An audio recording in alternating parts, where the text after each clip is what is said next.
So, in this video I am going to chart my attempt to photograph the Neowise Comet that everyone else has been photographing recently, and I am going to attempt first of all to try to capture it over or around Mount Storzic in the Kamnik Alps in Slovenia. Now, I've been planning this, and looking at various different possible areas to photograph it or to capture it over. And for tonight, because now after sunset and the position it's going to be, I'm going to first attempt to photograph it over Storzic from either from the Ljubljana airport or from another place nearby, a lake nearby called Black Lake, near a place called Predvor. So these are two locations that I have in mind that I've plotted, and it's probably not going to be till I get there to these places that I might get a better idea of which might be better, or maybe even both perhaps. But anyway, that's my plan. Now, I will say first and foremost, I am not an expert when it comes to astrophotography. I have done some star trails and I've done some kind of night sky stuff, so I'm not a complete novice. I do know a bit about it, but I'm not an expert when it comes to these things. So a lot of this is going to be drawing on what I know, drawing on what I've read and learned from other photographers and other people out there, and basically trial and error and trying to do the best I can with what I know. I want to say first of all big thanks to Alyn Wallace. His recent video and a couple of others of his videos are absolutely fantastic resources when it comes to night sky photography and when it comes to the Neowise. I watched his recent video on the best way to capture this, and he gives some fantastic tips in this video. So I'll put a link to his channel up here, which I believe I can do. If not, I'll put it down in the description. You should definitely check him out. Even if this video comes out too late, you're too late for Neowise. If you want to do any kind of astrophotography, this is the man to watch, trust me. Okay, so I'm filming this now. I'm not in the location where I'm planning to be. I'm in another location now, but I figured it's best to film this intro now while it's still light, because it's quite hard to actually get good film when it's dark. It's going to be very dark. When I head out, it's going to be after sunset, so a good hour or so after sunset, when it gets dark enough, is apparently the best time to see it right now. Okay, so in the next sketch, you'll see me in the dark.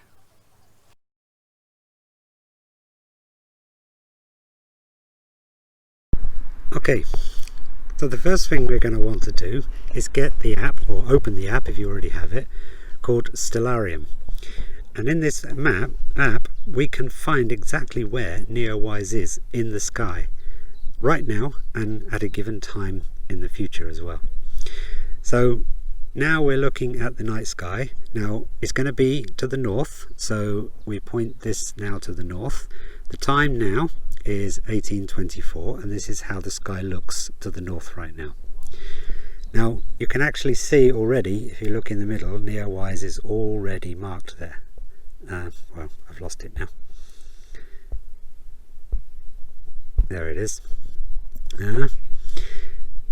If you can't see it already, then you can simply search for it. So if we go up here to the search bar, we can search Neowise. There we go, it's already coming up. Now this first confused me. There are two Neowises apparently. There was one in 2016, a comet called Neowise. Basically this comet is named after the telescope that found it, and in 2016 they found a comet. But the one we're looking at today is the one that was discovered this year, 2020. So we want 2020 F3 Neowise. We want to click that one, press that. There you go, and that highlights it for you already. So that's going to tell you where it is in the sky. And up here at the top, if we expand this, down at the very last line at the top here, you'll see the azimuth/altitude. Okay, the azimuth is the angle at which it's going to be between northeast, south, west and north again. So basically at this time right now it's at 294 degrees. Of course you can't see it because it's daylight. Okay, so the next step is to set the time at which you want to see it. Now, of course, from what I've read, the best time to see it is about an hour to an hour and a half after sunset. So I'm going to pretty much play it safe and set it for about 11 o'clock. So if I go down here and click the time in the corner, I can actually move it by real time down here, or speed it up, or, which I find is a little more easier, go up here to date and time. I've got my date and I can just set my time like this. So I'm going to set it at 2300, 11 o'clock in the evening. Okay, and go back. There you go. Okay, now you can see the details at the top has changed. Now the azimuth is 326 degrees and it will be 14 degrees elevation. Okay, so quite high up in the sky around 11 o'clock.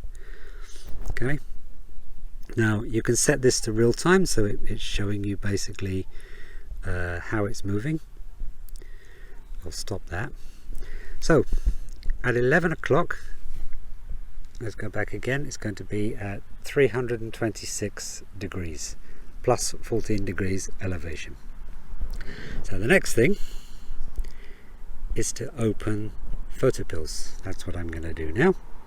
Go to my planner. Now I've already, here we go. Okay, I'm in Ljubljana at the moment, showing me. Now I know if it's going to be in the northwest, then I need to be looking at Storzic from the north, from sort of a south-easterly direction. Now I know that you can get a good clear view of Storzic from the Ljubljana airport like that, so I'm going to go in. I've already got this point of interest saved, the Ljubljana airport. There we go. Okay, that's the place where I usually stand. I know I get a good view of these things. So what I want to do up here is get my black pin. Okay. Now I'm going to place my black pin on Storzic itself. I know it's somewhere up here. There we go. There's the peak of Storzic. I'm going to place it on there. Okay.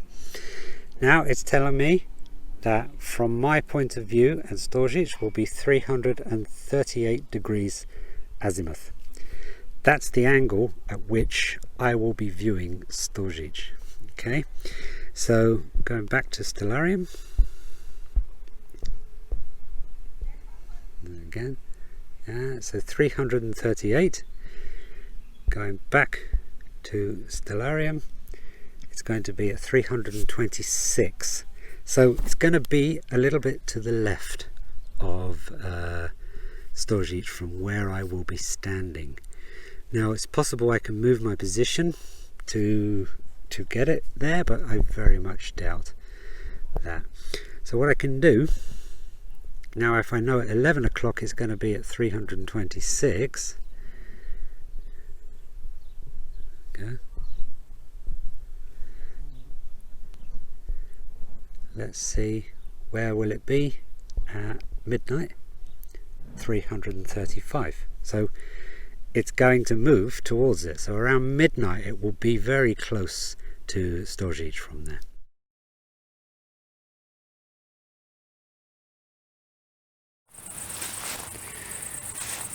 Unfortunately, there is thick cloud all around, so I don't think I'm going to get to see Neowise this evening. But the trip here at least has shown me that my calculations were correct. If I look at, I upgraded to Stellarium Plus, and I can see in real time. Now, Storzic is over there, and so according to this, that is exactly where Neowise is, directly underneath the Big Bear, Ursa Major. Right in that direction there is where Neowise is currently. So my calculations are correct. Unfortunately, there's a thick blanket of cloud. I can't see Storzic and I can't see the sky. But I'll have to try again, maybe tomorrow.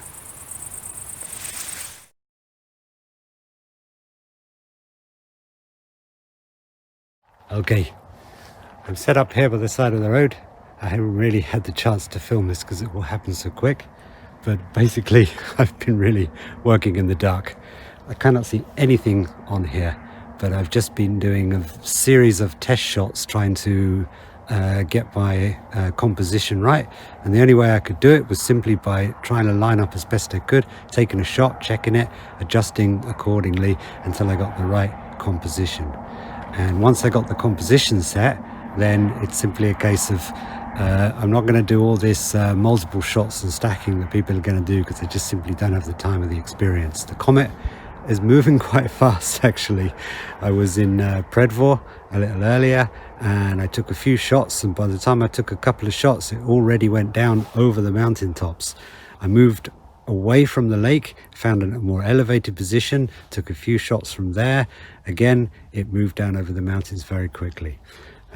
But you know, in these shots I realized that I think my exposures were too long, and there was star trails are not such a problem, but actually there was a trail in the Comet itself. So on the way back down here I found another position with a nice bit of grass in the foreground, the mountains behind, so I could use a wide angle on it, and that way I could increase my ISO up to about 8,000, take my aperture right down and set my focus to infinity, and then set a 15-second exposure, which at that focal length, I think I'm down at around 35 mil, then there's no risk of star trails. And this was done by calculating what they call the 500 rule, which I'll explain to you later.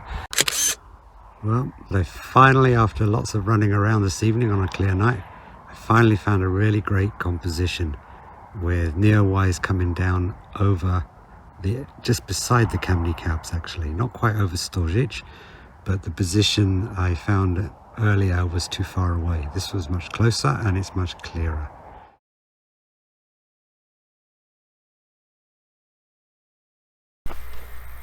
Well, day 3 and third time extremely lucky. Not only have I got a really great view from this place that I found near the airport, but I've moved to a different location now, and I've got the row of the Kamnik Alps of Storzic and some other mountains all lining the horizon here. I've got a little bit of a grassy road running down here, which is acting as a bit of a leading line, and there's a tuft of grass in the middle which seems to be catching some light from the sky, and it's leading you right in to the mountains and to the location where Neowise is in the sky. There's some light cloud in the sky and Neowise is drifting in between the clouds, so it's adding a bit of interest to the sky, a bit of colour too. But the icing on the cake is that there is lightning over the mountain tops. I just couldn't ask for more.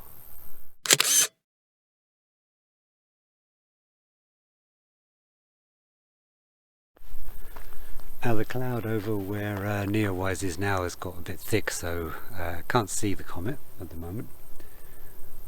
Still some interesting light shows going on over the mountains, and going to wait a bit. It's probably going to move over, but I've already got some good shots, and so even if this cloud doesn't break away again, I'm still happy. It's been a learning curve. Yesterday when I went to Predvor, I realized that I was too close to the mountains, and the problem is that when you're too close, the angle of view is much steeper. So when you're closer to the mountains, the peak of the mountains is actually much higher from where you're standing, that perspective. So of course the angle of view is higher, and Neowise was already going just over below the mountains actually. I could just see the tail coming out of the top of the mountain peaks. That was beside the lake, so then I ran around and I managed to find a more elevated position, and so I managed to get Neowise in, but it was already at this point very close to the mountain tops, and it moves pretty fast, as I saw. So of course, in my haste, I set everything up and I forgot about the golden rule when it comes to star photography. That is the 500 rule.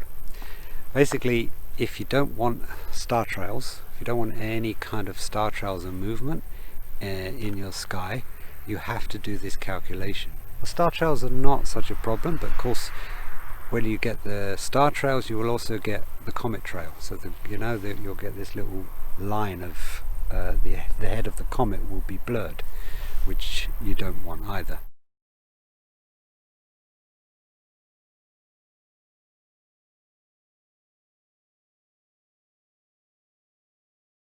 So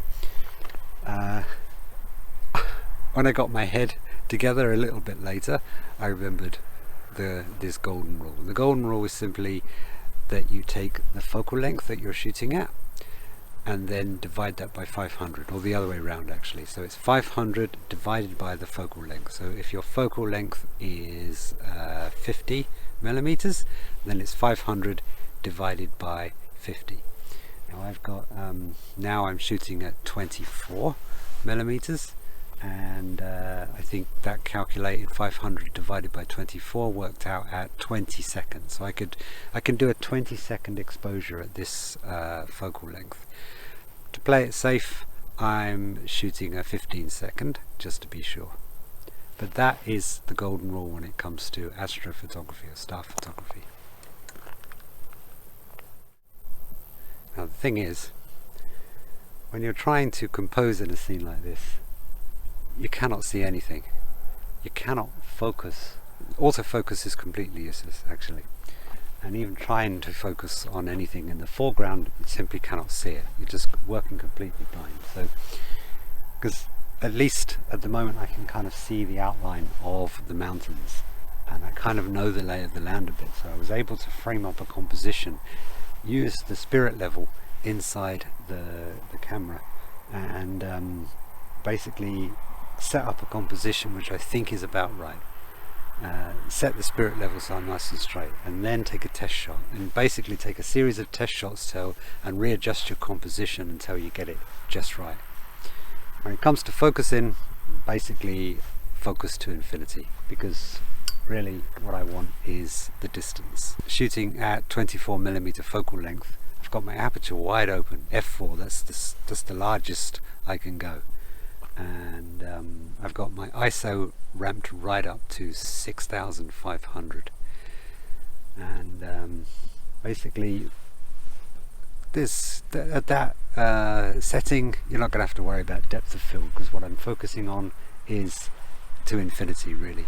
The mountains, the sky and everything is way off in the distance. So I'm not too fussed whether the foreground is going to be sharp, because quite frankly it's just a whole bunch of grass, so it doesn't matter so much. What matters is that the foreground shows up and there's some nice green, because I'm surrounded by some green fields, and I've got this forest road and this clump of green that leads down nicely, so it's perfect. Okay, so Neowise is just starting to come out at the bottom of this layer of cloud now, so I'm going to start shooting again. I can't film while I shoot because I need the torch on, and if I'm doing long exposures, the light from the torch is going to bleed into the camera. Even if I put my protector on, it's best to just turn it off.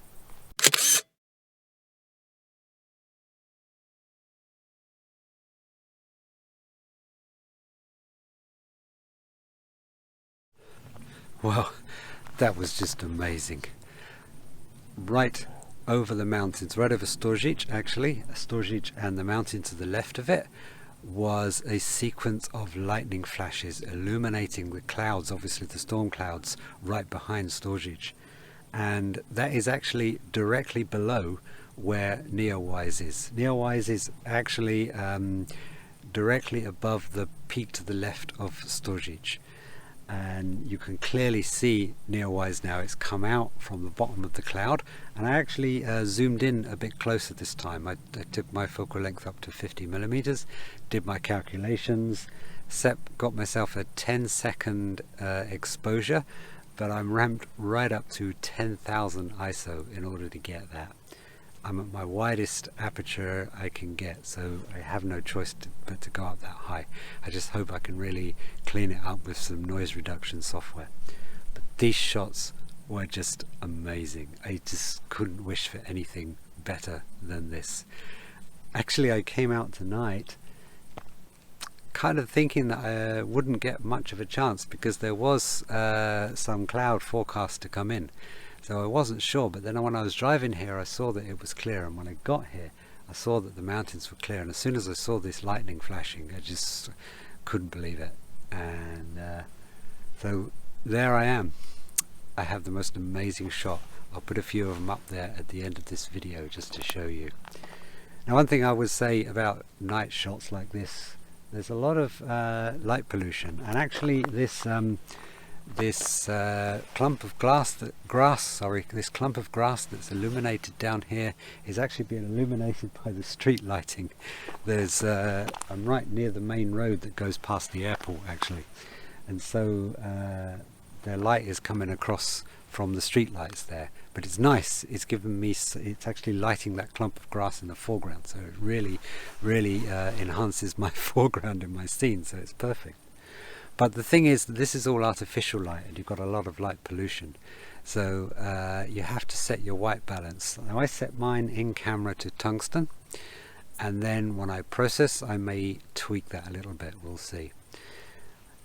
But this has been absolutely amazing, so I am going to end this video here on a high, and thank you all for watching. Hope you've enjoyed this, hope you found it useful. As I say, I'm not an expert, I'm still learning a lot of this myself, so head on over to the Alyn Wallace's channel if you really want to learn some night photography. I know I'm going to be watching him a lot more. So thanks for watching, and if you like this video, please give it a like and please subscribe. And in the next video I'll show you how I process these photos. I won't do it in this video because this is probably going to go on too long. Okay, so again, thanks for watching. Catch you later.